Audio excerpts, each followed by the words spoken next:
निर्णायक कार्रवाई हो रही है आतंकवादियों के खिलाफ, और अब जो होगा वो तांडव होगा। सर, ये मुसलमानों का इशू है, धर्म का इशू है, टेररिस्ट इशू है, ये क्लियर कीजिए। धर्म का, मुसलमान धर्म का, जिहाद का इश्यू है। टेररिस्ट इशू नहीं है। जिहाद ही टेररिज्म है।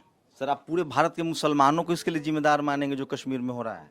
जिहादी मुसलमानों को। तो जो लोग लॉ एंड ऑर्डर देख रहे हैं, जो गृह मंत्री हैं, जो लेफ्टिनेंट गवर्नर है, उनकी कोई जिम्मेदारी नहीं है सर? रोज कम से कम 4 से 5 आतंकवादी मारे जा रहे हैं और संपूर्ण विनाश होगा इनका। क्या भारत के संविधान से आप लोग सहमत नहीं हैं?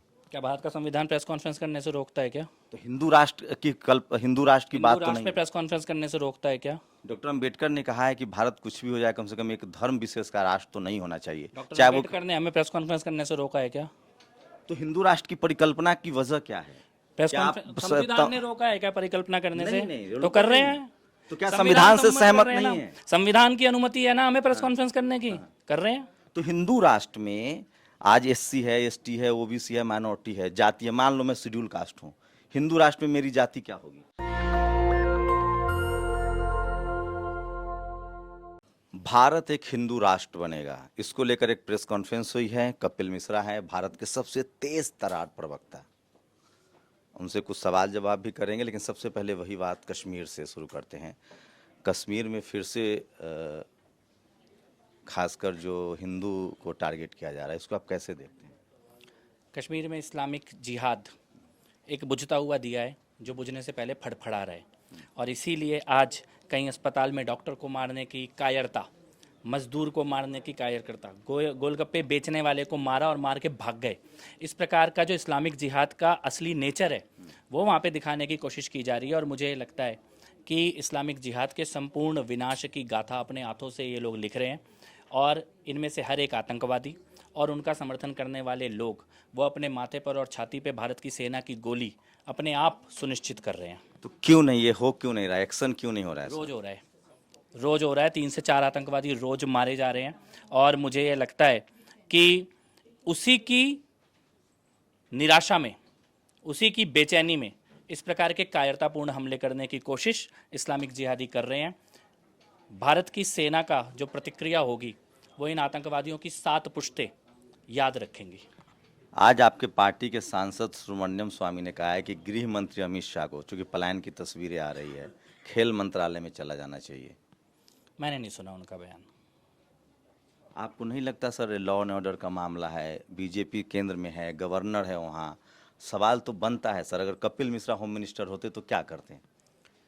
ये सभ्यताओं के संघर्ष का मामला है। एक शैतानी आतंकी जिहादी सभ्यता जो कश्मीर में मुस्लिम मेजॉरिटी लाकर हिंदुओं का सर्वनाश करने की कोशिश पिछले 700 सालों से कर रही है, उससे हिंदुओं के संघर्ष का मामला है। और भारत के गृह मंत्री 370 को ख़त्म करने के बाद इन लोगों की सांस की आखिरी डोर उसको भी बांध चुके हैं, काट चुके हैं। और इसीलिए मैं आपको ये कहना चाहता हूँ, निर्णायक कार्रवाई हो रही है आतंकवादियों के खिलाफ, और अब जो होगा वो तांडव होगा। सर, ये मुसलमानों का इशू है, धर्म का इशू है, टेररिस्ट इशू है, ये क्लियर कीजिए। धर्म का, मुसलमान धर्म का, जिहाद का इश्यू है। टेररिस्ट इशू नहीं है। जिहाद ही टेररिज्म है। सर, आप पूरे भारत के मुसलमानों को इसके लिए जिम्मेदार मानेंगे जो कश्मीर में हो रहा है? जिहादी मुसलमानों को, इस्लाम को इसके लिए मानते हैं? जिहादी इस्लाम को। तो कैसे अंतर करे इस्लाम और जिहादी इस्लाम में? खुद करेंगे मुसलमान अंतर, उनकी जिम्मेदारी हमारी नहीं।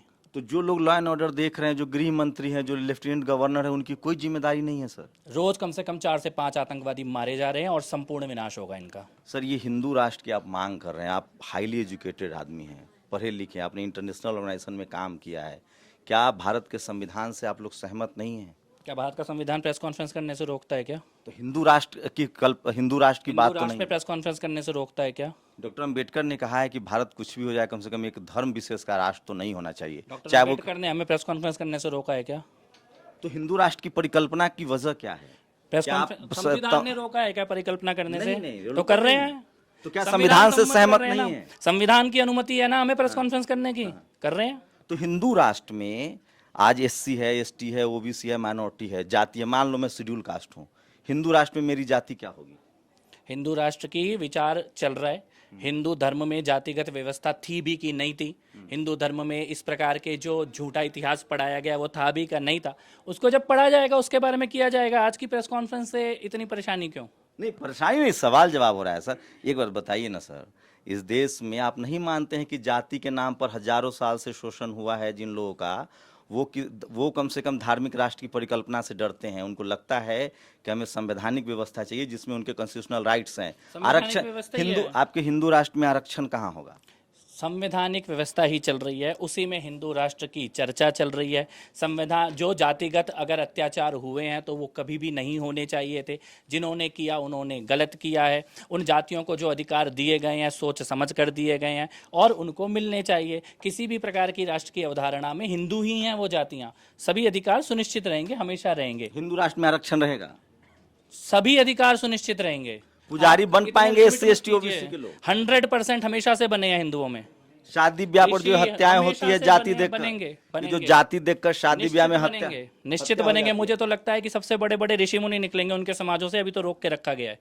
कास्ट एट्रोसिटी की क्या स्थिति रहेगी? समाप्त। तो ये संविधान को बदलना पड़ेगा हिंदू राष्ट्र के लिए, तो क्योंकि उसके प्रियम्बल में तो संविधान के अंतर्गत चर्चा चल रही है, चलने दीजिए चर्चा, क्या पीड़ा है। दूसरी एक सवाल है कपिल जी, मुझे पता है आपसे बेहतर कोई जवाब नहीं दे पाएगा। ये जो आप लोग क्लेम कर रहे हैं, चूंकि अभी एक कानून भी है भारत में यथास्थिति का, कि यथास्थिति जो जिसके कब्जे में है वो रहे। आप लोग जब क्लेम कर रहे हैं खुदाई चल रही है, तो ये सच है कि 2500 साल पहले बुद्ध आए? चल रही है खुदाई? कहाँ चल रही है खुदाई? तो रोज प्रदर्शन हो रहा है, लाल किला, ज्ञान वापी मस्जिद, ताजमहल को लेकर डिस्कोर्स तो है ना। खुदाई तो नहीं चल रही, चलने दीजिए। खुदाई होनी चाहिए, मैं तो वही कह रहा हूँ, डिस्कोर्स से बढ़कर। बंदों को खुदाई से डर क्यों लग रहा है? अगर वहाँ बुद्ध विहार निकले, बुद्ध के मठ निकले, बुद्ध की मूर्तियाँ निकली। अभी एक इतिहासकार ने महाराष्ट्र का कहा है कि जो बड़े बड़े मंदिरें हैं वहाँ बुद्ध की मूर्तियाँ हैं। ये फैक्ट है, इतिहास है। सम्राट अशोक ने बुद्ध धम्म को 86,000 स्तूप बनवाए, सबसे बड़े। और उसी समय अखंड भारत था, अफगानिस्तान से लेकर कंधार से लेकर पूरा भारत, तक्षशिला, नालंदा, विक्रमशिला जैसी यूनिवर्सिटियाँ। क्या आप ये सब बुद्धिस्टों को लौटा देंगे?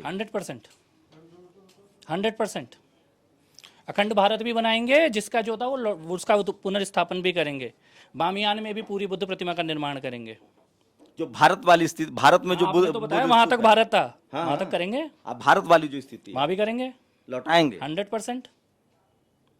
ये साफगोई कपिल मिश्रा में मैं इसलिए कह रहा हूं कि ऐसे लोगों से बातचीत आपको करनी चाहिए, साफगोई से सवालों का जवाब देते हैं।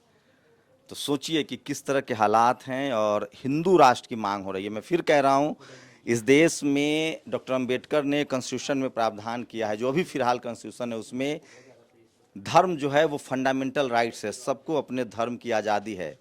लेकिन दो तरह के लोग हैं, एक जो फंडामेंटलिज्म है, जो हिंदू राष्ट्र की मांग कर रहे हैं, या जो इस्लामिक राष्ट्र की मांग कर रहे हैं, जो बुद्धिस्ट राष्ट्र की मांग कर रहे हैं। भारत का जो मेन फैब्रिक है वो एक ऐसा फैब्रिक है जिसमें सभी धर्मों के लिए बराबर का सम्मान है, बराबर की जगह है। लेकिन अभी लगातार एक प्रक्रिया चल रही है ज्ञान वापी मस्जिद से। लेकिन आज मोहन भागवत ने कहा है, जो RSS प्रमुख है, कि हम किसी भी तरह के हिंदू मुस्लिम झगड़े के पक्ष में नहीं हैं और जो जिसकी स्थिति में है वो स्थिति बनी रहे। आप लोग अपनी प्रतिक्रिया जरूर दीजिए इस पूरी बातचीत पर। कैमरामैन मनोज के साथ शंभू कुमार सिंह, नेशनल दस्तक, दिल्ली। नेशनल दस्तक की आपसे गुजारिश है कि अगर इसको बचाना चाहते हैं तो नेशनल दस्तक को सब्सक्राइब करने के लिए रेड कलर के सब्सक्राइब बटन को दबाएं, फिर बेल आइकन की घंटी दबाएं। नेशनल दस्तक को बचाने के लिए बहुत जरूरी है कि हर खबर को शेयर करें, लाइक करें, कमेंट जरूर करें।